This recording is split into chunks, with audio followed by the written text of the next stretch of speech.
नमस्कार। आशा करती हूँ कि आप सभी स्वस्थ होंगे। जैसा कि आप स्क्रीन पर देख रहे हैं कि आज हम बात करेंगे हिंदी साहित्य के आधुनिक काल की। अब तक हमने देखा आदिकाल, भक्तिकाल, रीतिकाल को। हिंदी साहित्य का जो आदिकाल रहा, उसमें हमने देखा कि आदिकालीन जो काव्य रहा उसमें वीर रस की प्रधानता रही, युद्धों का सजीव वर्णन किया गया उसमें, है ना? ऐतिहासिक घटनाओं का भी चित्रण देखने को मिला और श्रृंगार तथा निरसों का मिश्रण देखने को मिला हमें आदिकालीन साहित्य में। इसके साथ ही हमें प्राकृत, अपभ्रंश, डिंगल एवं पिंगल भाषा का प्रयोग भी देखने को मिला और जो आदिकालीन काव्य रचा गया वो आशयदाताओं की प्रशंसा में और उनके यशोगान में रचा गया। ठीक उसी तरह से फिर हमने देखा भक्तिकालीन साहित्य। तो भक्तिकालीन साहित्य में हमने क्या देखा कि भक्तिकाल को दो तरह की धाराओं में बांटा गया, सगुण और निर्गुण धारा। सगुण में हमने राम भक्ति और कृष्ण भक्ति शाखा को देखा और उसी तरह से निर्गुण में हमने किसको देखा, ज्ञान मार्गी शाखा और प्रेम मार्गी शाखा, है ना? जो भक्तिकालीन साहित्य था वो इन शाखाओं में बंटा हुआ देखा हमने। तो इसी तरह से अगर विशेषताओं की बात करें तो क्या विशेषता रही भक्तिकालीन साहित्य की या काव्य की, तो इसमें साकार एवं निराकार ब्रह्म की उपासना पद्धति देखने को मिली हमको और रहस्यवाद का प्रारंभ हुआ माना जाता है भक्तिकाल से, है ना? क्योंकि भक्तिकालीन काव्य में कहीं कहीं हमें रहस्यवाद भी देखने को मिला और साथ ही आध्यात्मिकता और सदाचार की प्रेरणा पाई गई। हमने वहाँ से, है ना, प्रेरणा मिलती है भक्तिकालीन साहित्य से।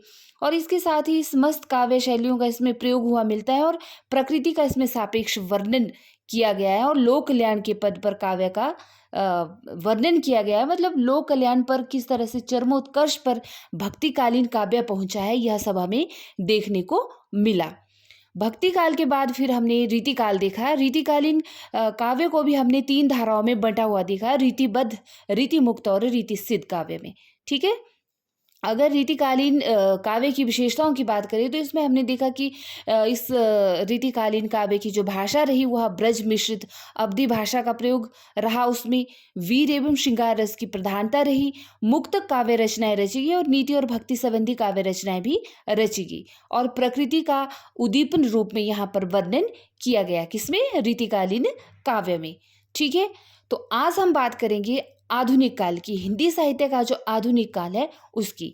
देखिए, कहते हैं ना कि परिवर्तन जो है प्रकृति का नियम है, लेकिन जब कोई बड़ा परिवर्तन होता है तो उसमें सिर्फ प्रकृति का ही परिवर्तन नहीं होता, बल्कि साथ साथ हमारे जीवन शैली से संबंधित जो हमारी सामाजिक गतिविधियां हैं, है ना, जो सांस्कृतिक धार्मिक गतिविधियां हैं, सामाजिक गतिविधियां हैं, ये यूं कहें कि जो स्थितियां हैं, सामाजिक स्थिति, राजनीतिक स्थिति और ये धार्मिक स्थिति, तो इसमें भी कहीं न कहीं परिवर्तन होता है। तभी जाके जो प्रकृति के साथ समस्त परिवर्तन होता है, उसी के बावजूद जो है कोई बड़ा परिवर्तन होता है किसी भी साहित्य में या किसी भी युग में। तो उसी तरह से हिंदी साहित्य के आधुनिक काल में भी अगर जो प्रमुख कारण रहे तो राजनैतिक कारण रहा, धार्मिक कारण रहा और साथ ही सामाजिक कारण रहे कुछ, जिसकी वजह से जो है हमें हिंदी साहित्य का आधुनिक काल देखने को मिला, मतलब एक नया तरह का युग देखने को मिला। और इसमें क्या हुआ, इसमें आधुनिक हिंदी कविता का प्रारंभ हुआ, है ना? ठीक है? और इसमें अनेक तरह से हम देखते हैं कि इसमें हिंदी साहित्य का चहुमुखी विकास हुआ।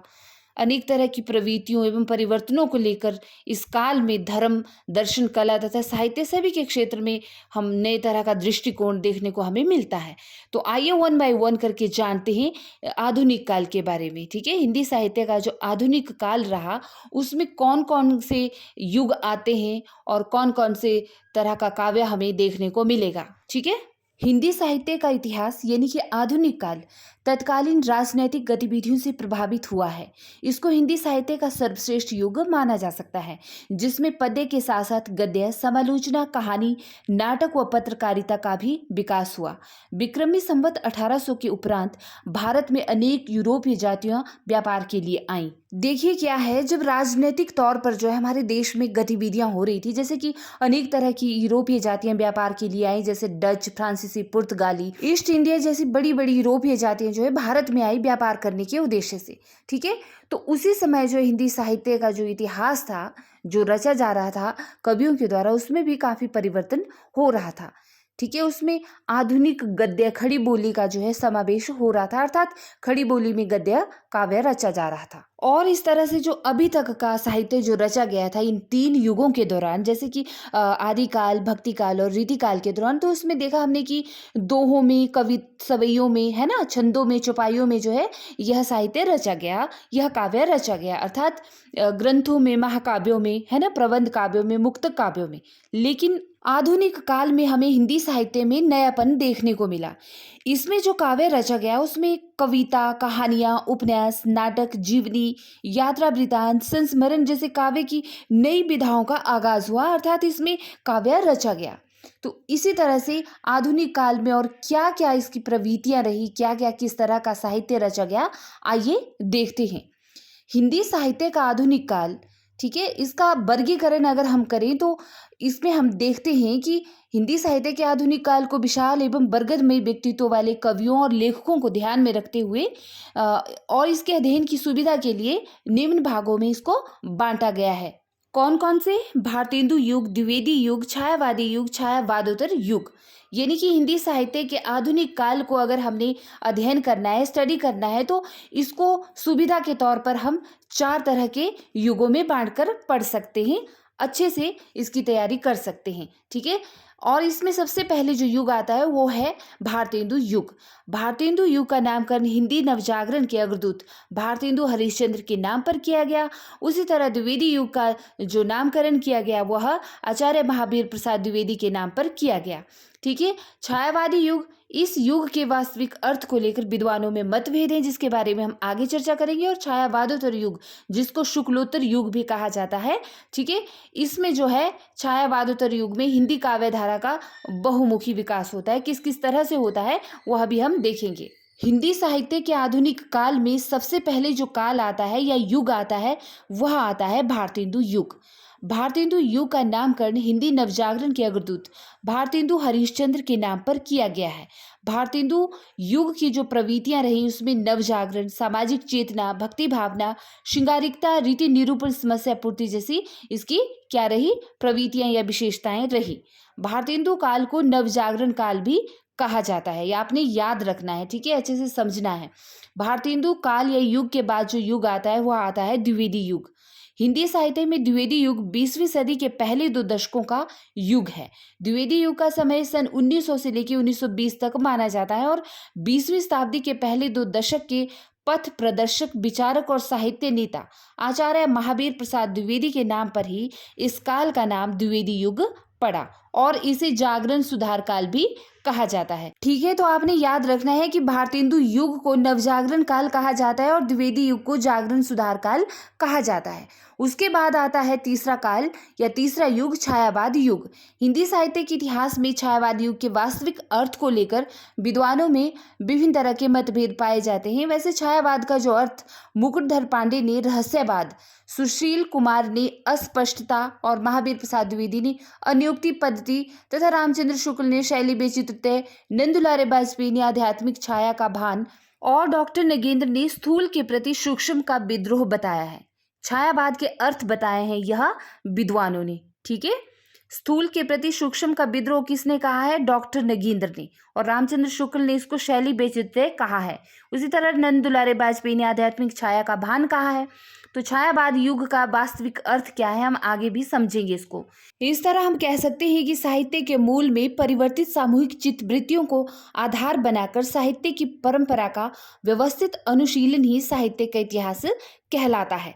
आचार्य रामचंद्र शुक्ल के अनुसार प्रत्येक देश का साहित्य वहां की जनता की चित्तवृत्ति का संक्षिप्त प्रतिबिंब होता है। जनवरी 1929 में आचार्य रामचंद्र शुक्ल ने हिंदी साहित्य का इतिहास ग्रंथ लिखा और हिंदी का यह पहला ग्रंथ माना जाता है। उसी तरह से हमने यह भी देखा कि हिंदी साहित्य के इतिहास को 4 भागों में विभाजित किया गया है, जैसे कि आदिकाल जिसको वीरगाथा काल के नाम से भी जाना जाता है, सन 993 से 1918 तक अर्थात संवत 1050 से लेकर 1375 तक, ठीक है, आदिकाल माना जाता है। और भक्ति काल जिसको कि पूर्व मध्यकाल के नाम से भी जाना जाता है, सन 1318 से लेकर 1643 ईस्वी तक, ठीक है। संवत में बात करें तो 1375 से 1700 तक जो है पूर्व मध्यकाल यानी कि भक्ति काल माना जाता है। उसी तरह से उत्तर मध्यकाल, जिसको रीतिकाल के नाम से जाना जाता है, सन 1643 ईस्वी से सन 1843 ईस्वी तक इसका समय माना जाता है। संवत में बात करें तो 1700 से लेकर 1900 तक। ठीक है। और फिर चौथे नंबर पर आता है आधुनिक काल, सन 1843 से लेकर आज तक, या फिर संवत 1900 से लेकर आज तक या अब तक का जो समय है, इसमें जो साहित्य रचा जा रहा है वह सब। ठीक है। आधुनिक काल हिंदी कविता का प्रारंभ संवत 1900 से ही माना जाता है और यह काल अनेक दृष्टियों से महत्वपूर्ण रहा है और इस काल में हिंदी साहित्य का चहुमुखी विकास हुआ माना जाता है। यह काल हिंदी साहित्य की अनेक प्रवृत्तियों एवं परिवर्तनों को लेकर उपस्थित हुआ और इस काल में धर्म, दर्शन, कला एवं साहित्य सभी के प्रति नए दृष्टिकोण का आविर्भाव भी हुआ। हिंदी साहित्य के विकास क्रम को हम निम्नलिखित भागों में बांटकर समझ सकते हैं। जैसे देखिए, भारतेंदु युग, द्विवेदी युग, छायावादी युग, प्रगतिवादी युग, प्रयोगवादी युग और नई कविता। भारतेंदु युग सन 1850 से लेकर 1900 तक का समय जो है भारतेंदु युग के नाम से जाना जाता है। द्विवेदी युग 1900 से लेकर 1920 तक का जो समय है उसे द्विवेदी युग के नाम से जाना जाता है। तो उसी तरह से छायावादी युग जो है उसमें सन 1920 से लेकर सन 1936 ईस्वी के समय को छायावादी युग कहा जाता है या माना जाता है। इसमें काव्य जो है रचा गया इस अंतराल में। और फिर छायावादी युग के पश्चात जो समय आता है उसको प्रगतिवादी युग कहा गया। सन 1936 से लेकर 1943 ईस्वी के समय को प्रगतिवादी युग के नाम से संबोधित किया गया और उसके बाद 1943 से लेकर 1950 तक के समय को प्रयोगवादी युग के नाम से जाना गया और फिर 1950 के बाद यानी कि सन 1950 के बाद का जो समय है उसको नई कविता के नाम से जाना जाता है। ठीक है। तो वन बाय वन करके समझते हैं कि आखिर क्या क्या विशेषताएं रही इन युगों की। भारतेंदु युग की बात करें तो भारतेंदु युग को आधुनिक हिंदी साहित्य का प्रवेश द्वार माना जाता है। इस युग के कवियों में नवीन के प्रति मोह, नवीन अर्थात नए के प्रति मोह था और साथ ही प्राचीन के प्रति आग्रह भी था। ठीक है। जो प्राचीन पुरानी पद्धतियां थी उनके प्रति आग्रह था और नवीन नई पद्धतियों के प्रति मोह था। भारतेंदु युग नव जागरण का युग है और इसमें नई सामाजिक चेतना उभर कर सामने आती है। भारतेंदु युग में देशभक्ति और राजभक्ति तत्कालीन राजनीति का अभिन्न अंग थी, जिसका स्पष्ट प्रभाव इस युग के कवियों में देखा जा सकता है। भारतेंदु युग में जो साहित्य रचा गया उसमें क्या क्या विशेषताएं रही, जैसे कि उसमें राष्ट्रीयता की भावना रही, सामाजिक चेतना का विकास हुआ इस काल में। ठीक है। इस युग में कवियों ने देश प्रेम की रचनाओं के माध्यम से जनमानस में राष्ट्रीय भावना का बीजारोपण किया और सामाजिक चेतना का विकास कैसे किया कि इस युग के कवियों ने समाज में व्याप्त अंधविश्वास एवं सामाजिक रूढ़ियों को दूर करने हेतु भी कविताएं लिखी। ठीक है। तो इस तरह से हम कह सकते हैं कि राष्ट्रीयता की भावना और सामाजिक चेतना जो इसकी प्रमुख विशेषताएं रही। इसके साथ ही हास्य व्यंग्य शैली को माध्यम बनाकर पश्चिमी सभ्यता, विदेशी शासन तथा सामाजिक अंधविश्वासों पर करारे प्रहार किए गए इस काल के काव्य में। ठीक है। अंग्रेजी शिक्षा का भी विरोध हुआ भारतेंदु युग में। भारतेंदु युगीन कवियों ने अंग्रेजी भाषा तथा अंग्रेजी शिक्षा के प्रचार प्रसार के प्रति अपना विरोध कविताओं में प्रकट किया है और विभिन्न काव्य रूपों का प्रयोग इसमें देखने को मिलता है, जैसे कि काव्य के विविध रूप जैसे कि मुक्तक काव्य, प्रबंध काव्य आदि। ठीक है।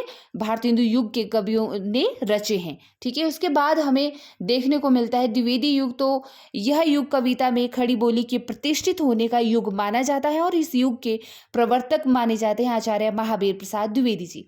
इन्होंने सरस्वती पत्रिका का संपादन किया और इस काल में प्रबंध काव्य भी पर्याप्त संख्या में लिखा गया। अनेक कवियों ने ब्रज भाषा छोड़कर खड़ी बोली को अपनाया तथा इस काल में खड़ी बोली को ब्रज भाषा के समक्ष काव्य भाषा के रूप में प्रतिष्ठित भी किया गया। साथ ही विकसित चेतना के कारण कविता नई भूमि पर प्रतिष्ठित हुई भी दिखती है।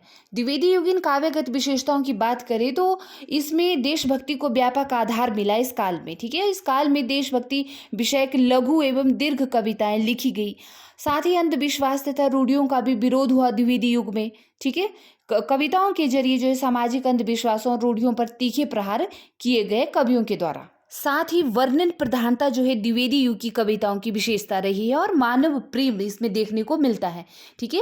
मानव मात्र के प्रति प्रेम की भावना भी विशेष रूप से मिलती है इस काव्य में और प्रकृति चित्रण के अत्यंत रमणीय चित्र खींचे गए हैं। प्रकृति का स्वतंत्र रूप से मनोहारी चित्रण किया गया है द्विवेदी युगीन कवियों के द्वारा द्विवेदी युगीन रचनाओं में। ठीक है। तो इस तरह से ये विशेषताएं रही द्विवेदी युग की। इस तरह हिंदी साहित्य के आधुनिक चरण में द्विवेदी युग के पश्चात हिंदी काव्य की जो धारा विषय वस्तु की दृष्टि से जिसमें क्या है छायावाद में क्या है आप समझिए। स्वच्छंद प्रेम भावना देखने को मिलती है, प्रकृति में मानवीय क्रियाकलापों का वर्णन देखने को मिलता है ना। प्रकृति के साथ ही भाव व्यापारों का आरोपण किया गया है और कला की दृष्टि से इसमें लाक्षणिकता प्रधान नवीन नई तरह की अभिव्यंजना पद्धति को लेकर इस शैली में जो है छायावाद युग में रचनाएं रची गई हैं, तो उसी को छायावाद कहा गया। ठीक है, जैसे कि डॉक्टर नगेंद्र ने कहा, इसको स्थूल के प्रति सूक्ष्म का विद्रोह है छायावाद। ठीक है, अर्थात प्रकृति पर चेतना के आरोप को भी छायावाद कहा गया है। आचार्य शुक्ल ने प्रस्तुत के स्थान पर उसकी व्यंजना करने वाली छाया के रूप में अप्रस्तुत कथन को छायावाद माना है। जयशंकर प्रसाद के अनुसार छायावादी कविता वाणी का वह लावण्य है जो स्वयं में मोती के पानी जैसी छाया, तरलता और युवती के लज्जा भूषण जैसी श्री से संयुक्त होता है। यह तरल छाया और लज्जा श्री ही छायावादी कवि की वाणी का सौंदर्य है। तो देखिए जयशंकर प्रसाद ने कितने अच्छे शब्दों में जो है छायावाद की यहाँ पे व्याख्या की है। आइए अब बात करते हैं छायावाद की काव्यगत विशेषताओं के बारे में। छायावाद में व्यक्तिगत भावनाओं की प्रधानता रही। वहाँ कवि अपने सुख दुख एवं हर्ष शोक को ही वाणी प्रदान करते हुए खुद को अभिव्यक्त करते दिखता है छायावादी काव्य में। ठीक है, और साथ ही इसमें छायावादी काव्य में मुख्यतः श्रृंगारी काव्य भी मिलता है, किंतु उसमें श्रृंगार अतीन्द्रिय सूक्ष्म श्रृंगार है। क्या मतलब कि छायावाद का जो श्रृंगार है उपभोग की वस्तु नहीं है, अपितु कौतूहल और विस्मय का विषय है और उसकी अभिव्यंजना में कल्पना और सूक्ष्मता पाई जाती है। अर्थात जो छायावादी काव्य रचा गया ना, उसमें व्यक्तिवाद को जो है बढ़ावा दिया गया। ठीक है, और इसमें श्रृंगारिकता की भावना भी देखने को मिली, लेकिन कैसी, उसका अतीन्द्रिय सूक्ष्म श्रृंगार पक्ष उसमें देखने को मिला हमें। ठीक है, छायावादी कवियों ने व्यक्तिगत भावनाओं को इसमें जो है ज़्यादा महत्वपूर्ण माना है और रखा है उसको। अपने जितने भी तरह के सुख दुख शोक घृणा प्रेम सबको इसमें उकेरा गया है। प्रकृति का मानवीकरण, देखिए प्रकृति पर मानव व्यक्तित्व का आरोप छायावाद की एक प्रमुख विशेषता रहा है और छायावादी कवियों ने प्रकृति को अनेक रूपों में देखा है। कहीं प्रकृति को नारी के रूप में देखा है, तो कहीं सूक्ष्म सौंदर्य का चित्रण उसमें उकेरा है नारी के प्रति। ठीक है, मतलब प्रकृति के जरिए ही कभी प्रकृति को ही नारी का वहाँ पे क्या उद्दीपन और उद्दीपक के तौर पर दिखाया गया है। अज्ञात सत्ता के प्रति प्रेम, छायावादी काव्य में अज्ञात सत्ता के प्रति कवि में हृदयगत प्रेम की अभिव्यक्ति पाई जाती है। इस अज्ञात सत्ता को कभी कभी प्रेयसी के रूप में तो कभी चेतन प्रकृति के रूप में देखता है। छायावाद की यह अज्ञात सत्ता ब्रह्म से भिन्न है, अर्थात इसमें रहस्यवाद भी आपको देखने को मिलेगा छायावाद में। ठीक है, छायावादी कवियों का नारी के प्रति जो दृष्टिकोण रहा है वो नए तरह का रहा है। जैसे कि छायावाद में श्रृंगार और सौंदर्य का संबंध नारी से है और रीतिकालीन नारी की तरह छायावादी नारी प्रेम की मूर्ति का साधन मात्र नहीं है, बल्कि वह इस पार्थिव जगत की स्थूल नारी न होकर भाव जगत की सुकुमार देवी है। ठीक है, और जयशंकर प्रसाद छायावाद के प्रतिनिधि कवि माने जाते हैं तथा छायावाद की त्रयी में शामिल किए जाते हैं जयशंकर प्रसाद, सुमित्रा नंदन पंत और सूर्यकांत त्रिपाठी निराला जी। इस तरह हम देखते हैं कि छायावाद में हमें रहस्यवाद भी देखने को मिलता है। हिंदी कविता में रहस्यवाद का काल निर्धारण करना कठिन है, क्योंकि रहस्यवाद सृष्टि के आरंभ से ही कवियों को प्रिय रहा है। वेदों में उषा मेघ सरिता आदि के वर्णन में अव्यक्त परमात्मा के स्वरूप को लक्षित किया गया है और यह प्रकृति और जगत ही रहस्यमय है।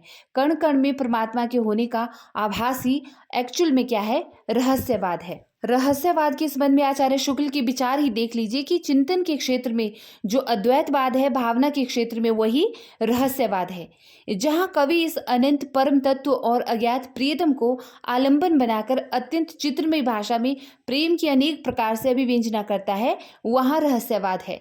रामचंद्र शुक्ल ने रहस्यवाद को भारतीय साहित्य की विशिष्ट उपलब्धि माना है। आखिर रहस्यवाद क्या होता है, आइए देखते हैं इसकी कुछ विशेषताओं को। जैसे कि अलौकिक सत्ता के प्रति प्रेम, इस युग की कविताओं में अलौकिक सत्ता के प्रति जिज्ञासा बनी रही, प्रेम और आकर्षण के भाव व्यक्त हुए हैं। किसमें, छायावादी युग में, छायावादी काव्य में। परमात्मा से विरह मिलन का भाव, आत्मा को परमात्मा की विरहिणी मानते हुए उससे विरह हुआ मिलन के भाव व्यक्त किए गए हैं छायावादी काव्य में। और जिज्ञासा की भावना तथा प्रतीकों का प्रयोग किया गया है, जैसे कि सृष्टि के समस्त क्रियाकलापों तथा अदृश्य ईश्वरीय सत्ता के प्रति जिज्ञासा के भाव प्रकट किए गए हैं और प्रतीकों के माध्यम से भावाभिव्यक्ति की गई है। आपको आगे देखने को मिलेगा। जैसे-जैसे हम वन बाय वन करके छायावादी कवियों के बारे में पढ़ेंगे, जानेंगे, उनकी काव्यगत विशेषताओं के बारे में, तो हम अच्छे से समझेंगे, ठीक है? कि किन-किन प्रकृति के किन-किन प्रतीकों का उन्होंने आलंबन रूप में प्रयोग किया गया है यहाँ पर। अब समझ लेते हैं छायावाद और रहस्यवाद में आखिर अंतर क्या है। देखिए, छायावाद में कल्पना की प्रधानता रहती है, जबकि रहस्यवाद में चिंतन की प्रधानता रहती है। छायावाद में भावना की प्रधानता रहती है, जबकि रहस्यवाद ज्ञान व बुद्धि तत्व की प्रधानता रखता है। ठीक है? छायावाद की मूल में प्रकृति होती है, जबकि रहस्यवाद की प्रकृति कैसी होती है? दार्शनिक होती है। छायावाद में नारी की सुंदरता का अंकन मिलता है, जबकि रहस्यवाद में परमात्मा की सौंदर्य का चित्रण मिलता है। छायावाद में स्थूल के प्रति सूक्ष्म का विद्रोह है, जबकि रहस्यवाद में परमात्मा के प्रति प्रेम की भावना की अभिव्यक्ति है। छायावाद में नियमबद्धता तथा मर्यादा का उल्लंघन है, जबकि रहस्यवाद में यथासंभव मर्यादा, पवित्रता तथा स्वच्छता का समावेश किया गया है या मिलता है। ठीक है? तो इस तरह से अंतर है छायावाद और रहस्यवाद में, आपको यह पता होना बहुत जरूरी है। छायावाद के बाद जो समय आता है उसे प्रगतिवाद के नाम से जाना जाता है। देखिए, प्रगतिवाद भौतिक जीवन से उदासीन, आत्मनिर्भर, सूक्ष्म, अंतर्मुखी प्रवृत्ति के विरुद्ध प्रतिक्रिया के रूप में, यानी कि लोक के विरुद्ध स्थूल जगत की तार्किक जो प्रतिक्रिया है, उस रूप में इसकी क्या होती है, मतलब इसकी शुरुआत होती है। ठीक है? प्रगतिवाद की, या इसका प्रस्फुटन होता है, यूं कह सकते हैं। यह काव्य धारा कला की अपेक्षा जीवन को, व्यक्ति की अपेक्षा समाज को और स्वाद उन्नति की अपेक्षा सर्वानुभूति को प्रधानता देती है। कौन? प्रगतिवाद की जो धारा है। ठीक है? प्रगतिवाद की काव्यगत विशेषताएं देखी तो प्रगतिवाद शोषकों के प्रति विद्रोह और शोषितों के प्रति सहानुभूति की भावना व्यक्त करता है। प्रगतिवादी कवियों ने किसानों, मजदूरों पर किए जाने वाले पूंजीपतियों के अत्याचार के प्रति अपना विरोध व्यक्त किया है। आर्थिक व सामाजिक समानता पर बल दिया है। इस युग के कवियों ने आर्थिक एवं सामाजिक समानता पर बल देते हुए निम्न वर्ग और उच्च वर्ग के अंतर को समाप्त करने पर बल दिया है। ठीक है? इस तरह हम देखते हैं कि छायावादी कवियों ने व्यक्तिवाद को बढ़ावा दिया। ठीक है? अपनी व्यक्तिगत इच्छाएं, अनुभूतियां और काल्पनिकता को के माध्यम से उन्होंने काव्य रचा। लेकिन वहीं पर उसी की उपेक्षा में प्रगतिवादी कवियों ने क्या किया? निम्न वर्ग के यथार्थवाद को दर्शाया। ठीक है? उच्च वर्ग जो है, जो निम्न वर्ग का शोषण करता है, जो दबे कुचले लोग हैं, यानी कि किसान है, मजदूर हैं, है ना, पूंजीपतियों के द्वारा उन पर किस तरह से अत्याचार किया जाता है, किस तरह से उनको प्रताड़ित किया जाता है, उस स्थिति को, उस यथार्थवाद को जो है प्रगतिवादी कवियों ने अपने काव्य में दर्शाया है। और वहीं पर उन्होंने नारी शोषण के विरुद्ध भी मुक्ति का स्वर उठाया है। अर्थात प्रगतिवादी कवियों ने नारी को उपभोग की वस्तु नहीं समझा, वरन उसे सम्मानजनक स्थान दिया। नारी को शोषण से मुक्त कराने हेतु भी इन्होंने अपने काव्यगत प्रयास किए। ठीक है? ईश्वर के प्रति अनास्था, इस काल के कवियों ने ईश्वर के प्रति अनास्था का भाव व्यक्त किया है। वे ईश्वरीय शक्ति की तुलना में मानवीय शक्ति को अधिक महत्व देते थे और प्रतीकों का प्रयोग भी किया है। इन कवियों ने अपनी भावनाओं को स्पष्ट अभिव्यक्ति के लिए इस काल के कवियों ने प्रतीकों का सहारा लिया है। ठीक है? प्रतीक क्या होते हैं, आप क्या समझते हैं? कि जैसे प्रकृति के तत्वों का सहारा लिया प्रतीकों के तौर पर। ठीक है? और इस तरह से उन्होंने इनके माध्यम से अपने काव्य को रचा है। जैसे कि बादल को ले लिया, दीपक को ले लिया, या किसी और अंग को ले लिया प्रकृति के, है ना। और इसके बाद जो समय आता है उसको प्रयोगवाद कहा गया है। देखिए, अज्ञेय ने लिखा है कि ये कवि नवीन राहों के अन्वेषी हैं। कौन कवि? प्रयोगवादी जो कवि हैं, प्रयोगवाद के कवि। ठीक है? ये कैसे कवि हैं? नवीन राहों के अन्वेषी हैं। स्वतंत्रता प्राप्ति के पश्चात अज्ञेय के संपादन में प्रतीक मासिक पत्रिका का प्रकाशन होता है और उसमें प्रयोगवाद का स्वरूप स्पष्ट होता है। सबसे पहले प्रथम तार सप्तक का संपादन होता है। सन 1951 में दूसरा तार सप्तक प्रकाशित होता है और तत्पश्चात तीसरा तार सप्तक। अज्ञेय कौन? सच्चिदानंद हीरानंद वासयान अज्ञेय, इनका पूरा नाम। ठीक है? जीवन और जगत के प्रति अनास्था प्रयोगवाद का एक आवश्यक तत्व रहा है और इस तरह साम्यवाद के प्रति भी अनास्था उत्पन्न करना प्रयोगवाद का लक्ष्य रहा है। वह कला को केवल कला के लिए मानता है, अपने अहम की अभिव्यक्ति के लिए मानता है। ठीक है? अहम का विसर्जन तथा साहित्य का सामाजिकरण इसका महत्वपूर्ण लक्षण था। इन कवियों की अनुभूति का केंद्र अहम ही था, अर्थात इनकी वाणी में मैं का तीव्र विस्फोट मिलता है। अर्थात इन्होंने खुद को, स्वयं को, अर्थात मैं, है ना, अपने को जो है सबसे पहले रखा। प्रयोगवादी काव्य की प्रमुख विशेषताएं क्या रही, जैसे कि प्रेम भावनाओं का खुला चित्रण इसमें देखने को मिलता है। इन्होंने प्रेम भावनाओं का अत्यंत खुला चित्रण कर उसमें अश्लीलता का समावेश भी कर दिया है। किसने? प्रयोगवादी कवियों ने। निराशावाद की प्रधानता देखने को मिलती है कि इस काल के कवियों ने मानव मन की निराशा, कुंठा तथा हताशा का यथातथ रूप में वर्णन किया है।